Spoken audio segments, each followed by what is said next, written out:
Breaking news. మాజీ MP YS Vivekananda Reddy హత్య జరిగి 6 ఏళ్లు పూర్తయినా ఇప్పటికీ హంతకులకు శిక్ష పడలేదంటూ ఏపీ గవర్నర్ జస్టిస్ అబ్దుల్ నజీర్కు ఫిర్యాదు చేశారు ఆయన కూతురు సునీత. తన తండ్రి హత్య కేసులో దర్యాప్తు ఎందుకు ఆగిపోయిందో అర్థం కావడం లేదన్నారు ఆమె.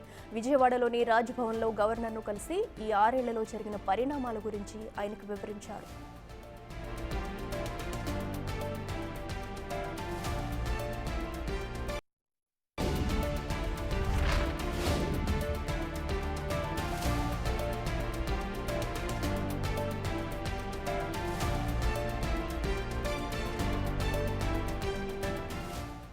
విజయవాడలో గవర్నర్ను కలిసిన సునీత కర్నూలులో గత ప్రభుత్వ హయాంలో అవినాష్ రెడ్డిని అరెస్టు చేయడానికి సిబిఐ వెళ్లినప్పుడు జరిగిన సంఘటనల గురించి వివరించారు. ఆమెతో పాటు ఆమె భర్త రాజశేఖర్ రెడ్డి కూడా ఉన్నారు.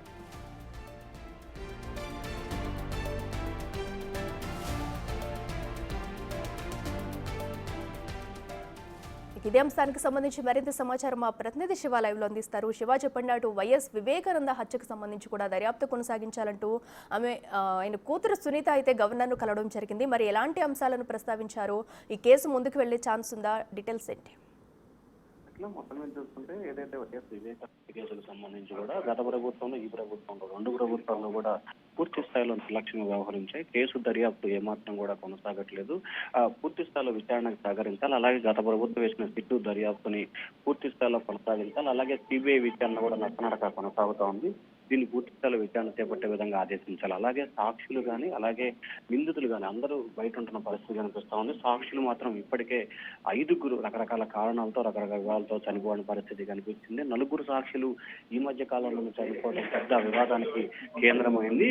దర్యాప్తుకు సంబంధించి పూర్తి స్థాయిలో సహకరించి విచారణ చేపట్టే విధంగా చర్యలు తీసుకోవాలని చెప్పి ఆదేశాలు జారీ చేయాలని చెప్పి కోరినట్టు తెలుస్తా ఉంది. అయితే ఇప్పటికే ఆమె నిన్న ఉదయం కడపకు సంబంధించి కూడా సమాధి వద్ద నివాళులర్పించి మీడియాతో మాట్లాడిన సమయంలో కూడా హత్య కేసుకు సంబంధించి ఏమాత్రం కూడా దర్యాప్తు కొనసాగట్లేదు. దీనిపై ప్రభుత్వం పూర్తి స్థాయిలో దృష్టి పెట్టాలని చెప్పి ఆమె అయితే కోరిన పరిస్థితి కనిపిస్తా ఉంది. అట్లా ఇప్పటికైనా ఈ కేసులో అటు గవర్నర్ ఎలా స్పందించారు? సానుకూలంగా స్పందించారనుకోవచ్చు. ఇప్పటికైనా కేసులో పురోగతి వస్తుందనుకోవచ్చా?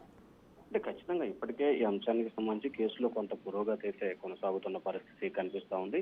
ఖచ్చితంగా ఇప్పటికే వరుసగా చనిపోతున్న హత్య సాక్షులకు సంబంధించి కూడా విచారణ కొనసాగుతున్న నేపథ్యం కనిపిస్తా ఉంది. కాబట్టి ఖచ్చితంగా విచారణకు సంబంధించి కొనసాగే విధంగా చర్యలు తీసుకోవాలి. అలాగే సాక్షులు ఎందుకు చనిపోతున్నారో, చనిపోవడానికి గల కారణాలు ఏంటి అనే దానికి సంబంధించి కూడా సమగ్రంగా విచారణ చేపట్టాలని చెప్పి ఆమె అయితే ఆశించింది. ఈ నేపథ్యంలో ఖచ్చితంగా దీనికి సంబంధించి కేంద్ర రాష్ట్ర ప్రభుత్వాలతో మాట్లాడి ఖచ్చితంగా కేసు విచారణను వేగవంతం చేసే దిశగా చర్యలు తీసుకుంటారని హామీ ఇచ్చినట్టు తెలుస్తా ఉంది. Akhila. Right Shiva, thank you.